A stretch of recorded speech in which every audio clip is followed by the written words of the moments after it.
तो यहाँ पर देख रहे हो ये चैप्टर नंबर 1 है केमिकल रिएक्शन एंड इक्वेशन, और ये जो आपका है वो क्लास 10th का है। यहाँ पर लिख देता हूँ क्लास 10th, ठीक है, क्लास 10th का ये चैप्टर नंबर 1 है। और चैप्टर नंबर 1 क्या है? केमिकल रिएक्शन एंड इक्वेशन है, ठीक है।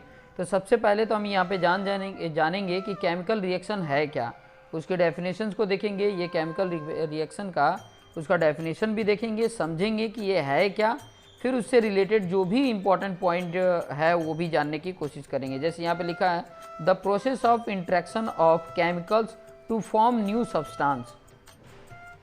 क्या बोला है कि the process of interaction of chemical का इंट्रैक्शन का प्रोसेस जिससे फॉर्म में न्यू सब्सटेंस बनता है, एक नया सब्सटेंस फॉर्म होता है, उसी को बोला जाता है केमिकल रिएक्शन। जैसे एग्जाम्पल में देखोगे कि हाइड्रोजन, पहला एग्जाम्पल यहाँ पे देखो कि hydrogen react with oxygen to form water, water form करके बना देता है, मतलब हाइड्रोजन वाटर ऑक्सीजन के साथ रिएक्शन करता है तो वाटर बना देता है। दूसरा देखोगे carbon reaction oxygen to form carbon dioxide, carbon dioxide बना देता है। अब प्रॉब्लम ये था, ध्यान से समझना, अब इक्वेशन समझने के लिए मैं पॉइंट बता रहा हूँ। प्रॉब्लम ये था कि जो ये ऊपर लिखा हुआ है कि hydrogen reaction with oxygen to form water या carbon reaction with oxygen to form carbon dioxide, ये हमें याद करने में बहुत ही बहुत ज़्यादा ऐसे इक्वेशन को याद करने में, उनको लिखने में बहुत ही लेंदी होता था। तो लेंदी ना हो, ये वही चीज़ यहाँ पे हिंदी में भी लिखा, लेंदी ना हो तो एक आसान तरीका बनाया गया, एक मैथमेटिकल तरीका बनाया गया जिसको बोला जाता है केमिकल इक्वेशन। एक मैथमेटिकल तरीका बनाया गया जिससे हम आसानी से याद कर सकें, आसानी से लिखने में मुझे बहुत ज़्यादा लेंदी ना पड़े, इसलिए एक इक्वेशन बनाया गया।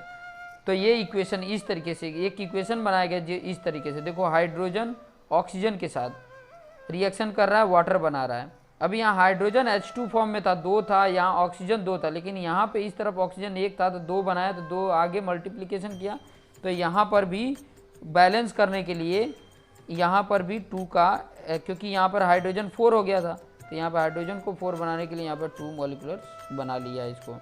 यहाँ पे कार्बन ये एग्जिस्ट करता है, सिंगल फॉर्म में एग्जिस्ट करता है, तो कार्बन ऑक्सीजन का रिएक्शन कराया तो कार्बन डाइऑक्साइड बन गया, ठीक है। ये इतनी पॉइंट आपको समझ में आ गई होगी।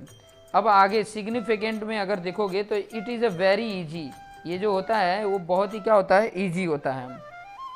यहाँ पर आप देख सकते हो कि जो ये हाइड्रोजन है ऑक्सीजन के साथ रिएक्शन कराया और वाटर बना, तो ये जो रिएक्शन कर रहे हैं, जो रिएक्शन होने में पार्टिसिपेट ले रहे हैं, ठीक है, उनको बोला जाता है रिएक्टेंट। जो रिएक्शन होने में पार्टिसिपेट ले रहे हैं उनको रिएक्टेंट बोला जाता है, और जो रिएक्शन होने के बाद ये जो बनते हैं उनको बोला जाता है प्रोडक्ट। ये जो बना है, जो सर्कल में मैंने बनाया वो बना है, फॉर्म हुआ है, वाटर फॉर्म हुआ है, तो उसको बोला जाता है प्रोडक्ट। वही चीज़ यहाँ पे नीचे लिखा हुआ है, ये सर्कल में देख सकते हैं, chemical are use for reaction is called reactant, उनको रिएक्टेंट बोला जाता है। जो केमिकल का हम यूज करते हैं रिएक्शन के लिए उसे रिएक्टेंट बोलते हैं। और यहाँ पर इसको अगर पॉइंट को देखोगे कि chemical which are produce as a result of chemical reaction is called product, मतलब रिएक्टेंट रिएक्शन करके जो प्रोड्यूस करते हैं, जो नया एक केमिकल बना रहे हैं, न्यू सब्सटेंस बना रहे हैं, उसको बोला जाता है प्रोडक्ट, ठीक है। और ये जो एरो बताया है ना यहाँ पर, ये एरो जो बताया है, ये एरो बताता है कि रिएक्शन कौन सी डायरेक्शन में हो रहा है। ये H2 और O2 मिलने के बाद, रिएक्शन करने के बाद ये H2O बने हैं, या H2O कुछ प्रोसेस के द्वारा ये H2 और O2 बने हैं। तो ये डायरेक्शन बताता है कि भाई ये H2 और ये O2 दोनों रिएक्शन करके ये H2O बनाए हैं। ये चीज़ें यहाँ पर पता चलती है। तो ये चीज़ें आपको आइडिया मिल गई होगी। कुछ और चीज़ें यहाँ पर समझ लेते हैं, कुछ और चीज़ें सीखते हैं। जैसे यहाँ पे दिया है कि कुछ और इम्पोर्टेंट पॉइंट कि देयर में be various condition under which reaction may happen. इसका मतलब ये बोल रहा है कि बहुत सारे ऐसे कंडीशन होते हैं जिसके अकॉर्डिंग ये रिएक्शन होता है, जिसके ये पार्टिसिपेट उसमें बोला जाएगा, तो ये रिएक्शन का कोई मतलब एक रिएक्टेंट नहीं है, ये ऐसे एक प्रोसेस है, एक ऐसे एक कंडीशन है जिससे कि रिएक्शन होता है। जैसे कि कुछ ऐसे रिएक्शन हो जिनको हीट देने पड़ते हैं तब वो रिएक्शन होता है, नहीं तो ना होगा। या तो स्लो होगा। तो उसके रिएक्शन फास्ट कराने के लिए हमें क्या करना पड़ता है, हीट देने पड़ते हैं, जिसको ये जितने भी मैंने ये चारों पॉइंट बता रहा हूँ, ये चारों पॉइंट, ये एरो जो होता है ना, एरो जो बनाया रहता है उसके ऊपर लिखा होगा या तो नीचे लिखा होगा, उसके ऊपर या तो नीचे लिखा होगा। तो हीट के लिए ऐसे बताया जाता है, या तो ये ऐसे सिंबल बता देगा, या तो उस पर लिखा होगा 250 डिग्री सेल्सियस, या ऐसे 300 केल्विन, मतलब केल्विन में लिखा होगा, ऐसा नहीं कि 300 ही लिखा होगा, 500 केल्विन, 700 केल्विन, वो केल्विन में मतलब टेम्परेचर किस में यूनिट में ऐसे बता सकता है। यहाँ पे हीट अगर इस तरीके से दे रहा है तो इसका मतलब कुछ हीट दे रहे हैं हम, लेकिन वो एग्जैक्ट कितना है वो चीज़ें नहीं लिखा है, मतलब हीट दे रहे हैं, और ये एग्जैक्ट बताता है कि ये इतना हीट है। फिर बाद में दूसरा होता है प्रेशर, ठीक है, दूसरा क्या होता है, प्रेशर होता है, ठीक है। अब प्रेशर के बारे में देख लो, प्रेशर कैसे लिखा रहेगा एरो पे, 2 ATM। ATM का मतलब वो क्या होता है, एटमॉस्फेरिक प्रेशर, एटमॉस्फेरिक प्रेशर लिखा रहता है, ठीक है। 2 ATM मतलब 2 एटमॉस्फेरिक प्रेशर है। फिर उसके बाद से या तो इलेक्ट्रिसिटी प्रोवाइड करके हम रिएक्शन कराते हैं, इलेक्ट्रिसिटी देने के बाद मतलब उसके अंदर करंट पास कराया जाए तो वो रिएक्शन फास्ट होने लगेगा या स्लो होने लगेगा, मतलब रिएक्शन कराने के लिए हमें इलेक्ट्रिसिटी प्रोवाइड करनी पड़ती है, उसमें करंट देने पड़ते हैं, तब जाके वो रिएक्शन होता है और कुछ प्रोडक्ट बनता है। वैसे लाइट है, मतलब सनलाइट, जैसे सनलाइट मिलती है तब जाके वो अपना रिएक्शन करता है, जैसे कि फोटोसिंथेसिस बोल सकते हो। फोटोसिंथेसिस का जो प्रोसेस होता है उसमें अगर सनलाइट ना हो तो रिएक्शन नहीं होगा, फिर वो फोटोसिंथेसिस प्रोसेस नहीं होगा। ये भी चीज़ है, बहुत इंपॉर्टेंट है। तो ये सब चीज़ें क्या होती हैं, ये कंडीशन है जिसके थ्रू हमारा रिएक्शन होता है, इसके कंडीशन के थ्रू हमारा रिएक्शन होता है, ये चीज़ें जान के रखेंगे। एक और इम्पॉर्टेंट पॉइंट है, इन्हीं को बोला जाता है कैटलिस्ट। ये जो पॉइंट है, कुछ और भी कैटलिस्ट होते हैं, कैटलिस्ट का मतलब क्या होता है वो चीज़ें थोड़ा यहाँ पे बता देता हूँ कि दे आर दोज केमिकल, ये कैटलिस्ट एक प्रकार का केमिकल होता है। ये चीज़ें तो मतलब कंडीशन थे, ये ऊपर जितने चारों बताए ये कंडीशन थे। ये कैटलिस्ट क्या होता है, कैटलिस्ट मतलब एक केमिकल होता है, ये ऐसा केमिकल होता है, they are those chemical which increase the rate of reaction, जो रिएक्शन का रेट को क्या कर देता है, इंक्रीज कर देता है, without actually participating in it, बिना उसके अंदर पार्टिसिपेट किए हुए। वो ऐसा वो केमिकल होता है ना कि वो उसमें पार्टिसिपेट नहीं करता है कि उसको मिल के और कुछ बनाए प्रोडक्ट, वो सिर्फ उसके अंदर रहता है कि उस रिएक्शन को फास्ट कर दे या स्लो कर दे, उसका काम इतना ही होता है, तो उसको बोला जाता है कैटलिस्ट, ठीक है। यहाँ पर नीचे नोट करके मैंने लिखा भी है, नोट करके यहाँ पे देख सकते हैं कि ऐसा केमिकल जो रिएक्शन के स्पीड को बढ़ा दे पर उसमें पार्टिसिपेट ना करे, उसी को बोला जाता है catalyst. They are those chemical, बार बार मैं इसको रिपीट इसीलिए करा रहा हूँ कि ये उसके डेफिनेशन है। कैटलिस्ट पूछ लिया कि व्हाट इज कैटलिस्ट, तो आप इसको यहाँ पर ये चीज़ें लिख सकते हो, they are those chemical which increase the rate of reaction without actually participating in it, उसके अंदर पार्टिसिपेट किए बिना ही वो क्या होता है, केमिकल के रिएक्शन का रेट मतलब वो उसका प्रोसेस होना, मतलब रिएक्शन होने का जो प्रोसेस होता है उसको फास्ट कर देता है, इंक्रीज कर देता है। ये ऐसा केमिकल होता है जिसको कैटलिस्ट बोला जाता है। और कुछ इंपॉर्टेंट पॉइंट इसको भी इंडिकेट, ये जो इंडिकेटर होता है ना, ये इसके ऊपर या नीचे लिख सकते हैं, जो कैटलिस्ट होता है वो इसके ऊपर या नीचे लिखा जाता है। अब यहाँ पे देख लीजिए, ये कार्बन जो है वो ऑक्सीजन के साथ रिएक्शन करके कार्बन डाइऑक्साइड बना रहा है। अब ये जो एरो बना है, ये वाला एरो, ये एरो क्या बता रहा है, ये एरो बताता है कि ये गैस है, ठीक है। कई बार ये एरो लिखा रहता है, कई बार ऐसे जी इसके बगल में लिखा रहता है, कई बार ये सॉलिड ऐसे लिखा रहता है, तो सॉलिड में ये एस लिखना मतलब सॉलिड, कई बार एल करके लिखा रहता है, कई बार ये AQ लिखा रहता है, AQ मतलब एक्यूज सॉल्यूशन, ठीक है। तो ये लिखे रहते हैं, या तो यहाँ पे देखो ये डाउनवर्ड अगर डायरेक्शन में ऐसे बनाया हो तो इसका मतलब क्या हो रहा है, वो प्रेसिपिटेट हो रहा है। प्रेसिपिटेट मतलब वो नीचे जम रहा है, नीचे की तरफ क्या हो रहा है, जम रहा है। प्रेसिपिटेट हो रहा है मतलब नीचे गिर रहा है, ठीक है, ये होता है। आगे कुछ और पॉइंट देख लेते हैं, जैसे यहाँ पे देख सकते हैं कि NaCl है, जैसे यहाँ पे देखो NaCl क्या सॉलिड है, एस लिखा है ना, ये सॉलिड है, H2O के साथ रिएक्शन करा रहा है, और H2O क्या है, लिक्विड है, यहाँ पे लिखा है, और सोडियम के आयन और क्लोरीन के आयन बन जाते हैं, ये दोनों क्या है, एक्यूज सॉल्यूशन है। ये चीज़ें देख सकते हैं, दोनों क्या है, एक्यूज सॉल्यूशन। AQ लिखा रहता है मतलब एक्यूज सॉल्यूशन है, ठीक है। अगर आपको एक्यूज सॉल्यूशन नहीं पता है तो कमेंट करके बता देना, मैं उसके बारे में भी बता दूंगा कि एक्यूज सॉल्यूशन क्या है। अब यहाँ पे एक और न्यू टॉपिक पढ़ने वाले हैं, बहुत इंपॉर्टेंट टॉपिक, इससे रिलेटेड एक ना एक क्वेश्चन तो पूछ ही देता है, जिसका नाम है टाइप ऑफ केमिकल रिएक्शन, ठीक है। केमिकल रिएक्शन के टाइप कितने होते हैं? तो there are 4 type of chemical reaction. 4 type के हैं केमिकल रिएक्शन। पहला क्या है, कॉम्बिनेशन है, दूसरा डिकम्पोजिशन रिएक्शन, तीसरा डिस्प्लेसमेंट और चौथा डबल डिस्प्लेसमेंट। इसको हम डिटेल में समझेंगे, क्योंकि जब तक हम इसके डेफिनेशन, जब तक हम इसके कुछ एग्जाम्पल लेकर इसको समझेंगे नहीं, तब तक हमें ये समझ में नहीं आने वाला है। पहले नंबर तो ये चारों नाम याद रहने चाहिए। कॉम्बिनेशन क्या होता है, decomposition, displacement and double displacement. There are 4 chemical reaction, ठीक है। There are 4 type of chemical reaction, ये नाम याद रहने चाहिए। और भी कुछ और टाइप के रिएक्शंस के नेम हैं, वो आगे हम डिस्कस करेंगे, लेकिन टाइप ऑफ केमिकल रिएक्शन बोले तो ये 4 टाइप लिखना। आगे इसको मैं डिटेल में समझा रहा हूँ। जैसे पहला है, पहला यहाँ पे देख सकते हैं कि कॉम्बिनेशन, यहाँ पे जो लिखा हुआ है कॉम्बिनेशन, अगर आपका क्लियर नहीं दिख रहा है तो ऊपर राइट कॉर्नर पे 3 बिंदु होगा, उस पर क्लिक करोगे और नीचे लिखा होगा क्वालिटी, तो क्वालिटी बढ़ा देना, 480 कर लेना या 360 कर लेना। 360 क्वालिटी कर लोगे तो आपको एकदम एग्जैक्ट क्लियर दिखेगा। तो यहाँ पे देख सकते हैं कि कॉम्बिनेशन क्या होता है। कॉम्बिनेशन का डेफिनेशन ध्यान से समझ लीजिए, the type of chemical reaction in which 2 or more reactant react to form a single product is called combination. कहने का मतलब ये बोल रहा है कि द टाइप ऑफ, ये ऐसे टाइप का केमिकल रिएक्शन है इन विच 2 और मोर रिएक्टेंट। अब रिएक्टेंट क्या होता है पहले बता दिया मैंने कि जो केमिकल रिएक्शन में पार्टिसिपेट करते हैं, जो केमिकल रिएक्शन मिलके वो रिएक्शन करते हैं, वो रिएक्टेंट होते हैं। वो reactant react to form a single product is called combination, ठीक है। तो यहाँ पे देखो ये यहाँ पे बताया A + B, ये A और B क्या है, रिएक्टेंट हैं। ये जो हैं ये A और B यही रिएक्टेंट हैं, और ये दोनों रिएक्शन हो रहा है, रिएक्ट कर रहे हैं। देखो रिएक्ट मतलब रिएक्शन कर रहे हैं।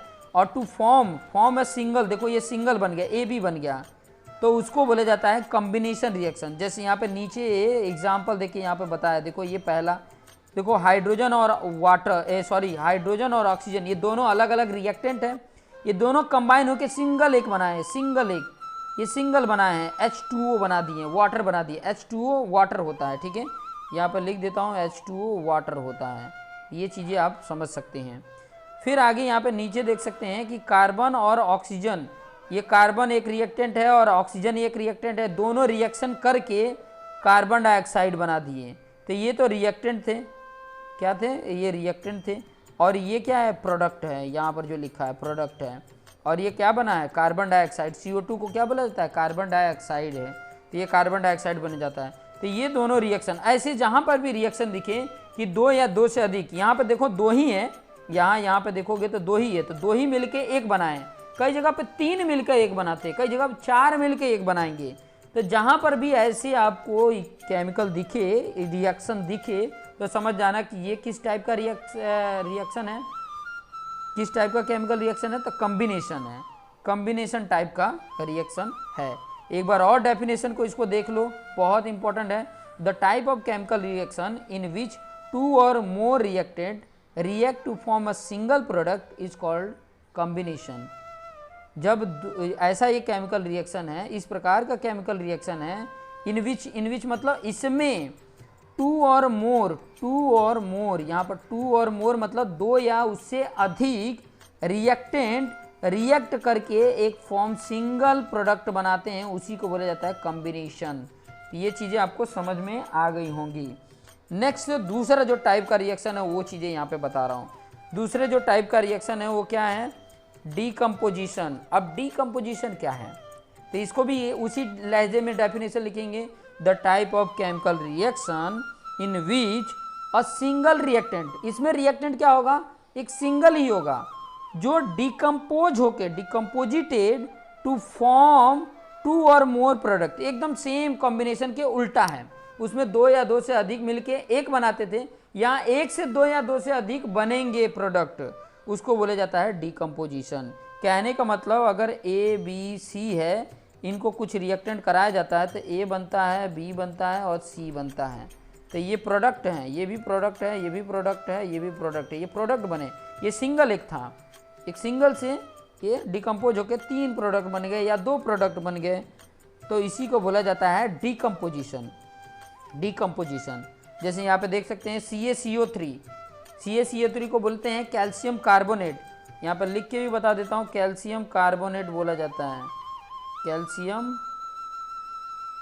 कार्बोनेट, ठीक है, कैल्शियम कार्बोनेट। और ये जो नोट्स है, अगर नोट्स किसी को चाहिए तो कमेंट करके ज़रूर बताएं, ये नोट्स भी मैं PDF प्रोवाइड कर दूंगा जिसको अगर ज़रूरत होगा तो ये चीज़ें, इसको बोला जाता है कैल्शियम कार्बोनेट, इसको बोला जाता है जिसको हीट देने के बाद, देखो यहाँ पर लिखा है, ये एरो के ऊपर हीट दिया गया है, ठीक है, हीटिंग करने के बाद ये कैल्शियम ऑक्साइड, CaO को बोला जाता है कैल्शियम ऑक्साइड, यहाँ पर लिख देता हूँ, इसको बोला जाता है कैल्शियम ऑक्साइड बोला जाता है।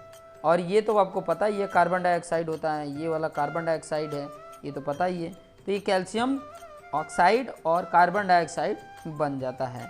तो ये चीज़ें आपने ध्यान रखना है, इस प्रकार के रिएक्शन को बोला जाता है डिकम्पोजिशन रिएक्शन। डेफिनेशन एक बार और देख लो, the type of chemical reaction in which a single reactant decomposes to form 2 or more product is called decomposition. Simple definition, बहुत ही इजी लैंग्वेज में डेफिनेशन लिखा है, आसानी से याद हो जाए।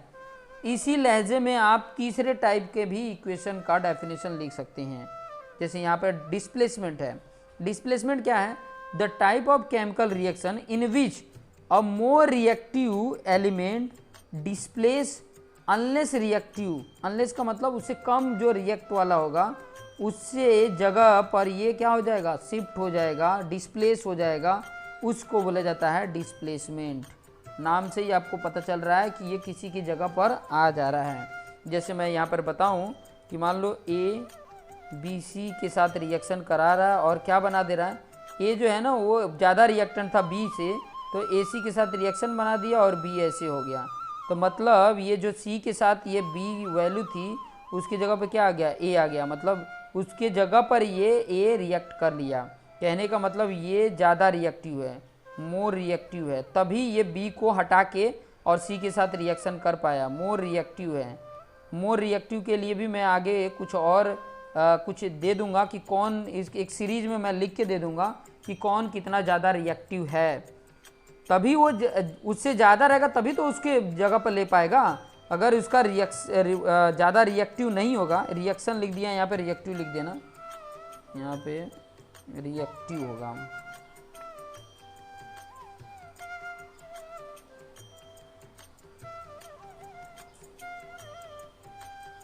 ये चीज़ें देख सकते हैं।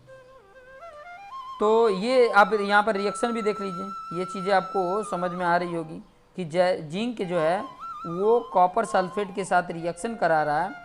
तो देखो ये जो जिंक है वो कॉपर से ज़्यादा रिएक्टिव है, सल्फ़र के साथ जो रिएक्शन कर रहा है तो उससे ज़्यादा, कॉपर से ज़्यादा जिंक है। एक तरीके से जिंक और कॉपर में एक चीज़ आपको पता चल गई, यहाँ पे बता देता हूँ, ये जो जिंक है और ये कॉपर है, इनमें सबसे ज़्यादा रिएक्टिव कौन है, जिंक है, तभी जाके तो ये रिएक्शन होके यहाँ पे बना है, जिंक सल्फेट बन जाता है और कॉपर यहाँ पर डिस्प्लेस हो जाता है।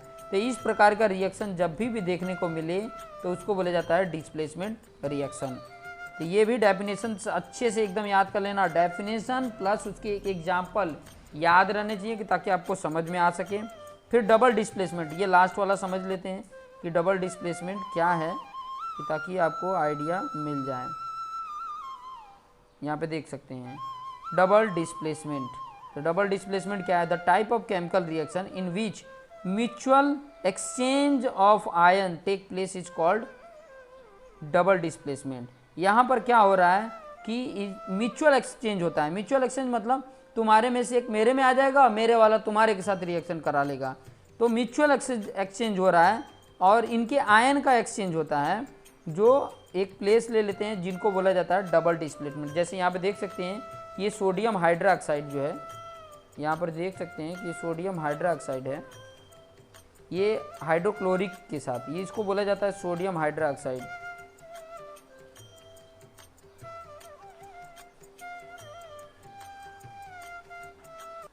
और छोटा ले लेते हैं, कलर इसका चेंज कर देते हैं।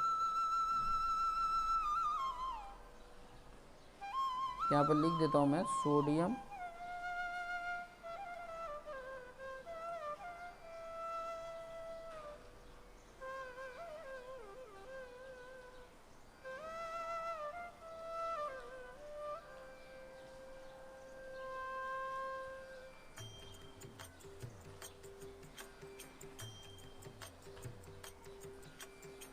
सोडियम हाइड्रोक्साइड, ये हाइड्रोक्लोरिक है, नाम पता ही है आपको। और ये क्या मिलके बना है, देखो ये जो सोडियम था, सोडियम वो क्लोरीन के साथ रिएक्शन करके बना लिया, जो क्लोरीन के साथ हाइड्रोजन था उसकी जगह पे सोडियम आ गया, और जो सोडियम की जगह पे था वहाँ पर ये हाइड्रोजन आ गया। ये दोनों जगह पे अपने अपने डिस्प्लेस कर दिए, तो इसलिए डबल डिस्प्लेसमेंट ये रिएक्शन बना है। तो इस तरीके के ये इतना मैंने बताया है, बाकी जो है वो शायद पार्ट 2 या पार्ट 3 में कंप्लीट कर देंगे। तो ये चीज़ें देखते रहिए, और बेस्ट लगे तो ज़रूर कमेंट करके बताइए। So thank you for watching this video.